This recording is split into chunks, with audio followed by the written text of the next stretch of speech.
Good afternoon, this is Xfinity Channel for Education. When we think of English classes, we probably imagine a traditional classroom, kids, a blackboard, a teaching standing on the blackboard.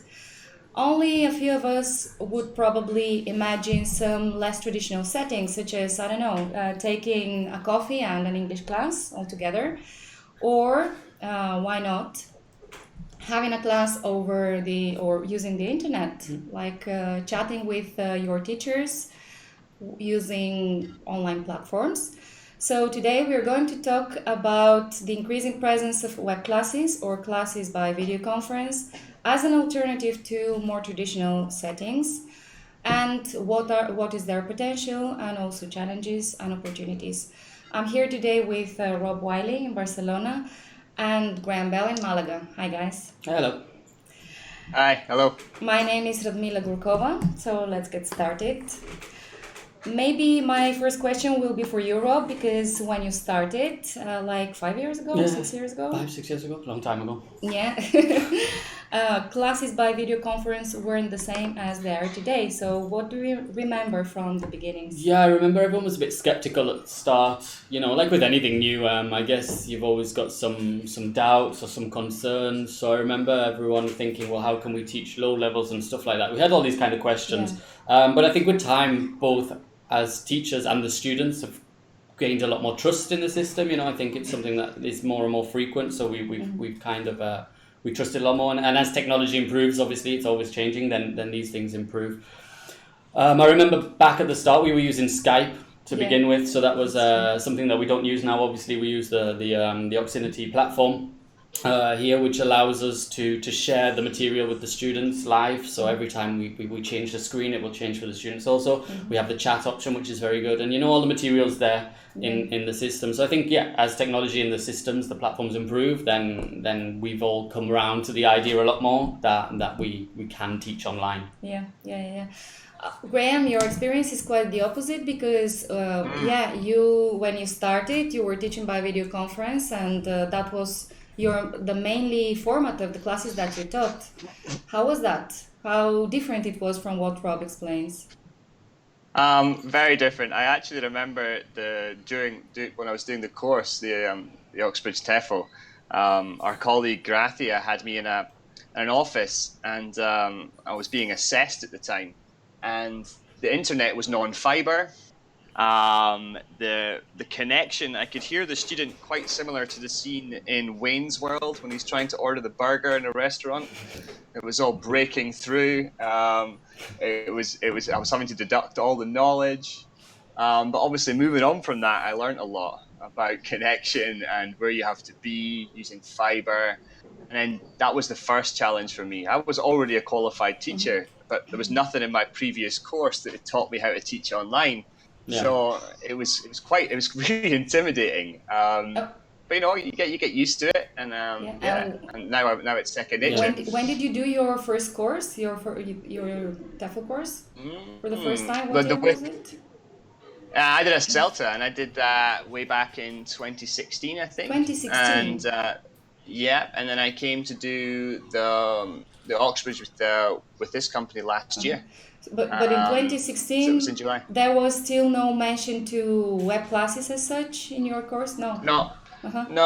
There was nothing. They mentioned it, but certainly your teaching practice, there was no teaching practice involving that. It was all classroom. And considering the way society is moving, it would have been really helpful, to be honest. Actually, yes, because right now that's a format that is quite demanded, or the demand is increasing. So, all right. And Rob mentioned that the teachers had some concerns, and I remember meetings where they were kind of not scared, but they really had really skeptical about it. I think that was the thing, and myself included. Especially for low levels. I think that's one. Beginners, we were like, well, how can you teach someone, if you're not in the room? But I think with time and practice from us all, it's proven that you can, so long as the material's good and the platform. I think that's the most important thing, to have a good platform and good material, then it's possible. Well, we actually had to create everything and adapt it for S1, and I remember creating a step-by-step course. Because we had to adapt the material, right, from inperson Yeah, to be able to be online. And do you teach often low levels now? Yeah, It's quite yeah, common. it's quite common. What is your experience with it? Yeah, all very good. I think it's like with a higher level. Like I say, as long as the material's good and everything's running smoothly, then it's fine. Having the chat in the platform helps a little bit for lower levels, maybe more so than higher levels. You know, if you need to write a word down or something like that. But yeah, I think it's fine.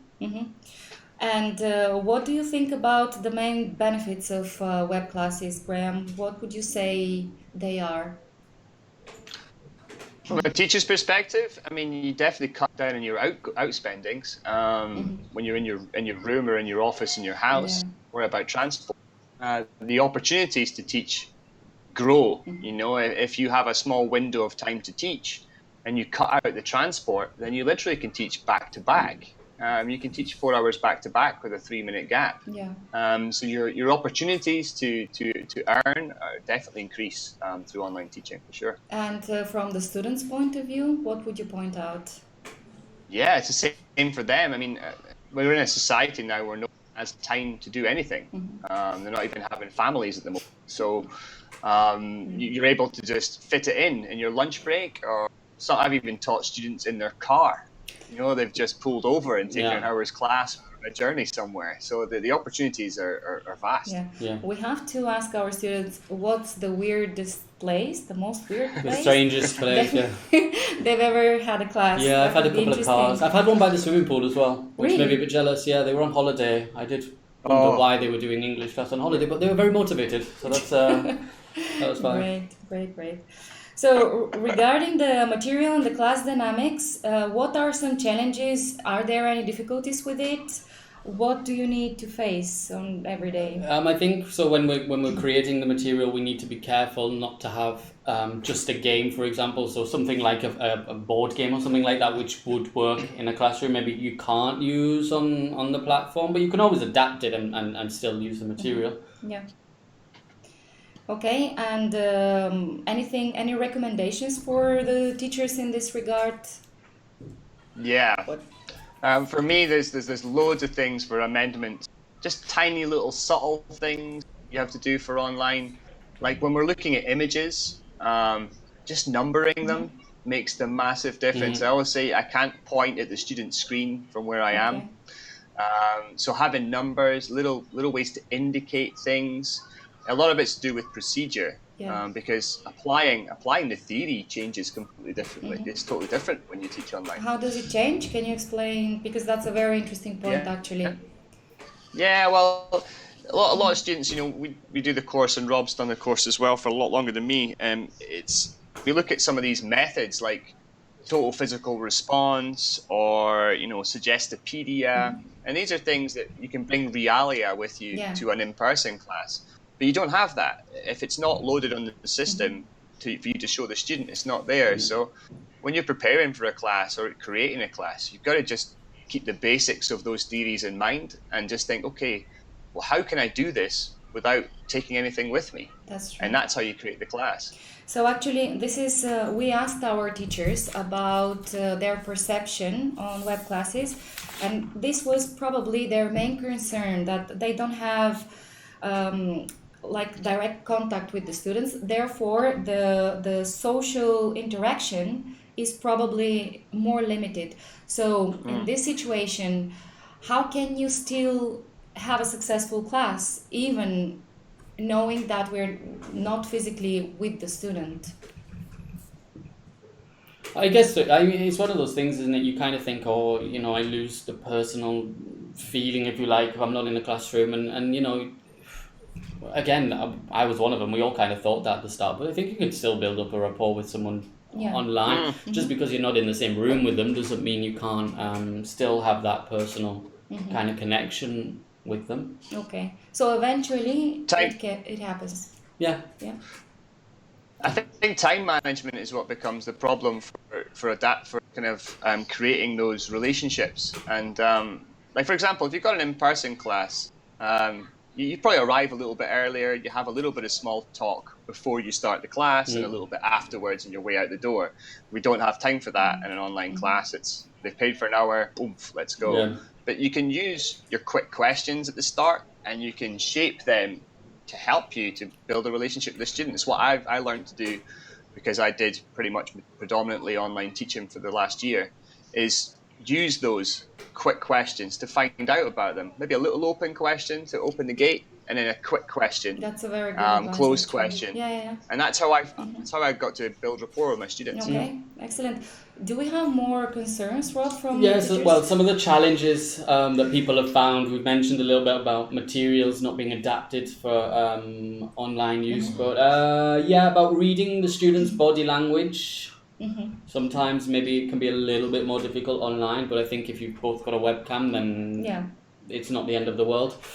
And then technical issues as well, some of the challenges, which I think we're going to talk about in a minute. So yeah, they're the biggest things. Okay, so what is the students' perception? Do you think that the students are still hesitant towards that class format, or they're getting more and more used to it? I think they're getting more and more used to it personally. I think, like Graham said, it's convenient. The number of times I've had students just sitting at their desk. I've literally just stopped their work, done a half an hour on our web class, and then literally just have to close the class and then crack on with the work. So yeah, I think people are coming around to it more, and the more we do it, the more trust people will have in the system. All right. I think it's in the workplace as well. I think like technology is changing the world. So I think people are just they probably do video conferences in their own language. Yeah. So they're becoming more used to this kind of like creating an intimate relationship with a friend, but online, and I think that people are more comfortable with it. I noticed it with students on the course.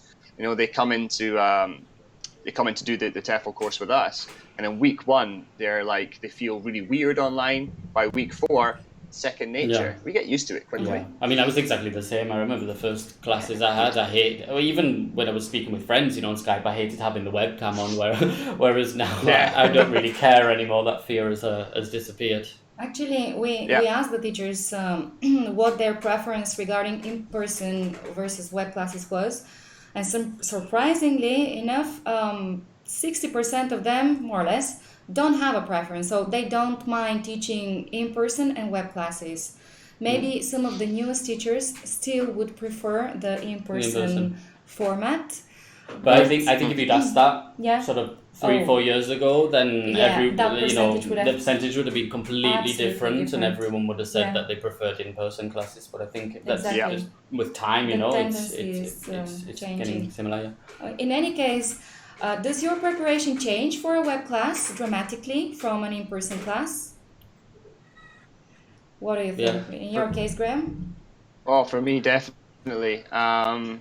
Just have to look at making sure it's slicker. It links in. I mean, obviously, you do all these things for an in-person class, but I troubleshoot. Just go through everything and go, okay, how am I going to be able to direct them? It's more about your procedure. Rather than your theory sometimes. It's more like, how do I do this? How do I get from here to here? How am I going to get the student to look at this?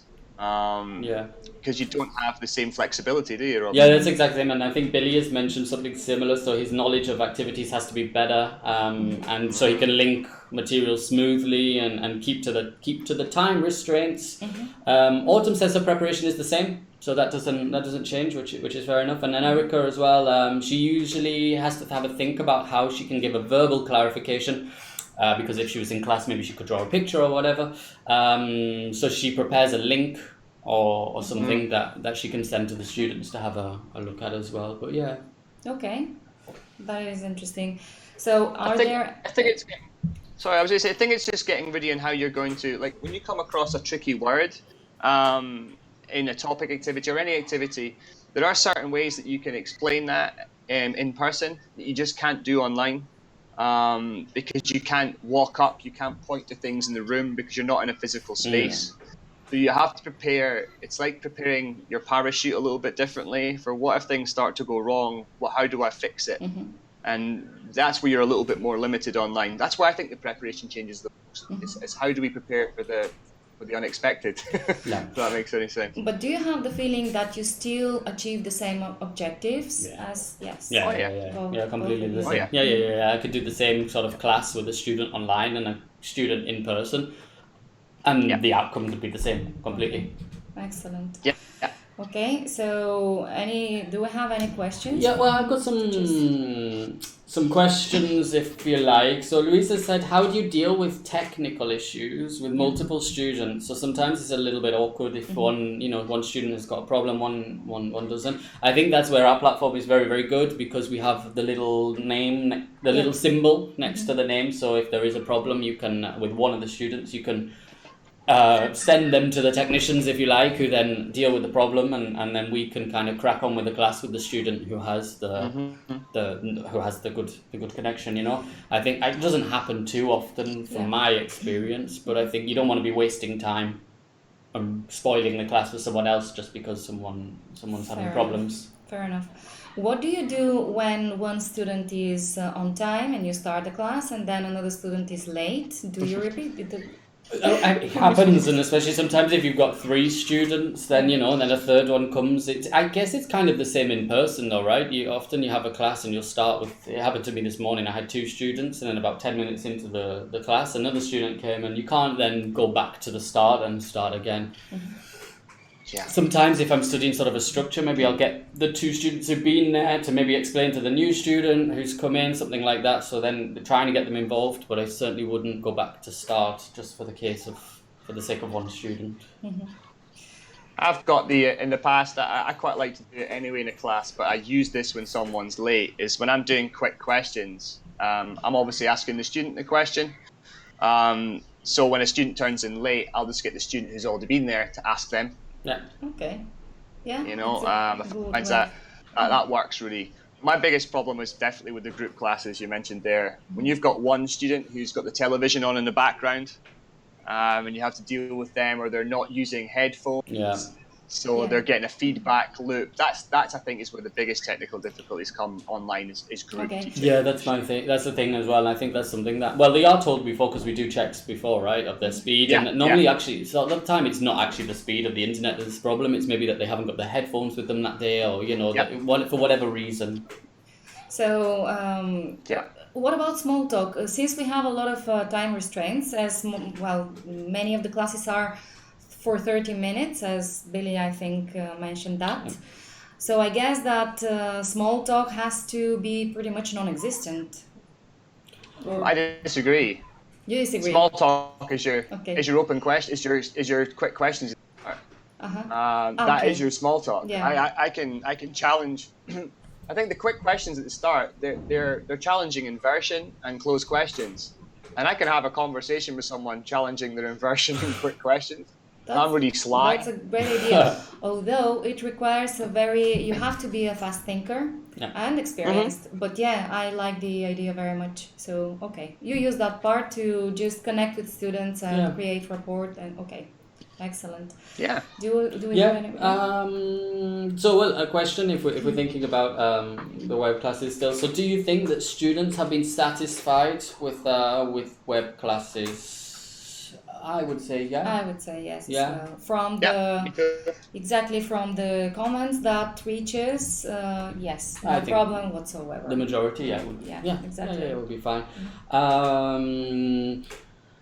And should Oxinity teachers be advertising web classes more? So should we actually, as we talked a little bit about maybe the future, etc., do you think that web classes will start overtaking in-person classes in terms of quantity? I think that we have to definitely explain to our students the flexibility of the system and how the format shouldn't be an issue. So then we have to align that with their preferences. So if whatever their situation is, their context is, we have to provide a solution for them. And web classes are for those students that require flexibility. So it always has to be there, present as an alternative to the in-person class, just because we're still thinking probably more of a classroom, and there are very good alternatives to the classroom that achieve exactly the same results as you said. So make them aware that the class format, no matter what the class format is, the result will be exactly the same. So online learning is not a synonym of learning on your own. There is a teacher that is guiding you all the way through the learning process. Yeah. So I would definitely advise and let the students know that there is such thing of classes by video conference that work really well. Yeah, it also allows us, right, to have more students. And so there's a question here about, so do you accept students, or international students for web classes, and how do you deal with the time differences? So yeah, I have had a few students. I've had a couple in Paris, Stockholm, New York was one actually. There was a Spanish girl who moved to New York, and she, so you know, she was doing the classes from over there. Time zone wise, I think, is there a student in Peru? There is. Yeah, so you know, you got to be careful. So I guess he does it his morning, so it'll be our afternoon. So I guess that's something that you have to always take into consideration.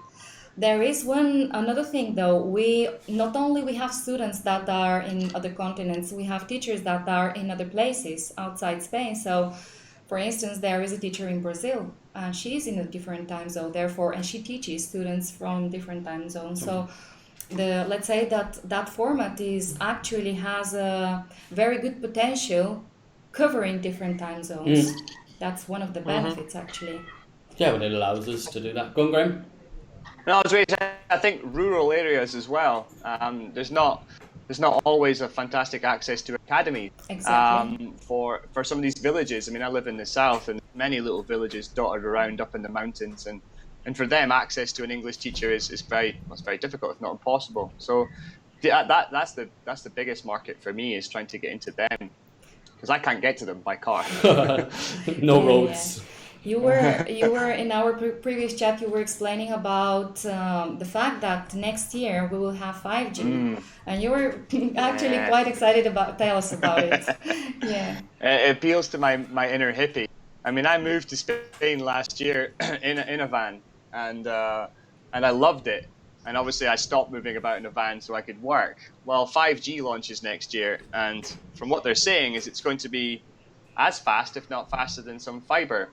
Now, I think at the moment, students can use 4G with us, but we have to use fiber network to teach to them. But I'm hoping that next year, maybe I can buy myself a Winnebago and just drive around Spain teaching. So that's me being a hippie, but it opens up. I mean, I think Rob's got a dream to teach on the beach. Yeah, right? It's on the bucket list, mate. I'm gonna teach on the beach with a non-alcoholic mojito at one point in my life. So with 5G, all my dreams will be sorted. Well, believe it or not, this is exactly what we envisioned like 5 or 6 years ago when we first started this, and it was kind of impossible. But we are getting closer and closer to that picture. Yeah. So next year you are going to be sending us selfies from your van, and I'll be on the beach, and it'll be fine. Yeah, that would be amazing. No, but it's true, you know, it gives us a chance, and while we're talking about sort of teaching on the go and stuff like that, you know, I've taught with a mobile as well now, so these things are always improving, you know. And I did teach an S1 actually by a phone, you know. Again, it'd be like, how can I teach a low level on my phone? But it worked, you know, it worked. So it is possible. Yes. Julie has asked, this is a good question, how do we market the value of online classes? Have a think of that one. Okay. Well, to me, they have the same or even more value because of the component that Graham mentioned. You can reach many more people potentially and take education to areas where there is not enough offer, probably. So that is very valuable. Not to mention flexibility, not to mention cost, that they are also cheaper because we don't have traveling. So expenses. Maybe sometimes, well, I don't know how's that, but also sometimes we can achieve better work-life balance because teachers can be at their homes. Yeah. So I think that has a value, and the broader market definitely is, and actually broader market for teacher recruitment. So we don't need the teacher to be physically here. With this format of a class, the teachers can be all over the world. So yeah, perfect. And I think go on, Graham. No, I was going to say this with other types of careers, you're seeing a movement to. There's a website I saw advertised when I was back in the UK at Christmas, and it was like for when you've got a small business, so you can't afford to have a full team, so they were using like accountants, and you could be an accountant for several people. And I think this just sort of highlights how, with small businesses who are mobile, who are on the go, or these people who are starting to develop these sort of things, that being able to get an online class with us when they're on the move, on a train, whatever it is they're doing, people travel for business all the time, and for them to be able to access us, I mean, I think there's something that I'm starting to target is more business clients who are on the move, Yeah. because that's a growing market for sure. Definitely. Yeah, absolutely. I think something, because we've only got a few more minutes, but a good thing to finish on would be some advice. So we were asked kind of what advice to give to new teachers. Now, one thing I've always said, advice when I'm doing the TEFL course is if you've got multiple students in the web class, to use their names. Because whereas maybe in an in-person class, you can say, okay, guys, what do you think? And, you know, they'll all answer. If you do that with a web class, I've found either they all speak at the same time or nobody speaks at all. So I always say use the names all the time. So I don't know, Jose, what do you think, Maria? And use their names and follow the question otherwise. That's, for me, some of the advice I give. Exactly, and it's easier with a web class because in the in-person class you may forget, if it's the first time, obviously, you may forget the student's name, but in a web class it's always under the person, so so you've got their name. You have the name. Graham, what advice do you give, mate, when you've got people starting out? I'm going to refer back to something that Danny May said in one of the before. When you're going into this situation, especially online, it's a group. You'll probably find no one knows each other in the room. We're all nervous. It's just to smile, have fun, and enjoy yourself. Definitely. And if you do that, just when you're smiling, you can make mistakes. As long as you're nice about it, you know. It's not difficult. No, but lots of the majority of comments, lots of good comments, but the majority of them are just about speaking clearly, calm. Maybe you have to speak a little bit slower than when you're in person. But yeah, no, lots of good comments. And well, I've got one more comment, no name, but it says, one of my students is an English teacher studying in London. That's the kind of student profile you'd never be able to get with an in-person class. Yeah, this is from an unknown person. Yeah, so potentially we can reach profiles that we can't find here in person. Yeah, I think that's the challenge for us as teachers now. Certainly a challenge that I face and becoming more aware of is when you have a good profile. I mean, if you're being successful in your area, broaden to increase your portfolio, is to start looking at. I mean, I'm a dab hand around two classes particularis, but I need to find out about the French version. And I need to find out exactly, and their research. So that's a very good advice. So I suggest that we leave it here for now until next week. But to wrap it up, I think, or maybe you would agree with me, that there is a huge potential in web classes. Maybe the biggest breakthrough in education in the past years. So definitely something with a value in the market and something to have in mind when we talk to students. So many thanks, guys, for your participation, and follow us next week as well at 12. Bye. Bye-bye.